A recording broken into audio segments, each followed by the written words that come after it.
Aarti direction బాగుంది. Horror movie లాగా వేరే కొత్త ఎలివేషన్స్, కొత్త లుక్ లో కొంచెం లేట్ గా ప్రీమియర్స్ పడ్డాయి కదా, ఎలా ప్రీమియర్స్ కొంచెం తెలంగాణలో ఎక్స్పెక్ట్ చేసినంత ఈజీగా ప్రీమియర్స్ రాలేదు. బట్ లేట్ అయినా పర్లేదు. డార్క్ ఫ్యాన్స్ మాత్రం ఒక మంచి అనుభూతి ఏం పడదన్న. పెద్ద హీరో ప్రభాస్ లో ఒక pan world, pan India hero కాబట్టి ఈ ప్రీమియర్స్ లేట్ కావడం ఆయనకు పెద్ద ఫరక్ ఏం పడదు. కాకపోతే సినిమా మాత్రం సూపర్ ఉందన్న. ఒక డార్లింగ్ టైంలో చూసిన ప్రభాస్ని మళ్ళీ మారుతి గారు చూపించారు. ఆ క్రొకోడైల్ ఫైట్ సీన్స్ కావచ్చు, క్లైమాక్స్లో జోకర్ సీన్ కావచ్చు, జబర్దస్త్ పెట్టిండు. పార్ట్ 2 కోసం వెయిటింగ్ అన్న. బాగున్నాయి అన్న, సూపర్ ఉన్నాయి. ఓకే, 800 to 1200 crores మధ్యలో ఎక్స్పెక్ట్ చేయొచ్చు సినిమాకు. బాగుంది. హర్రర్ కన్నా ఇది ఒక సైకలాజికల్ థ్రిల్లర్ గా చూడొచ్చు మనం.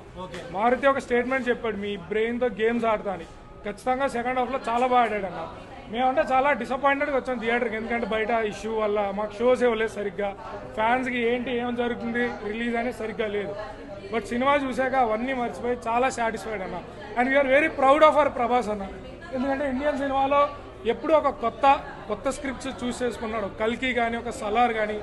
ఖచ్చితంగా ఇప్పుడు కల్కి సలార్ తర్వాత ఇది హ్యాట్రిక్ అవుతుంది.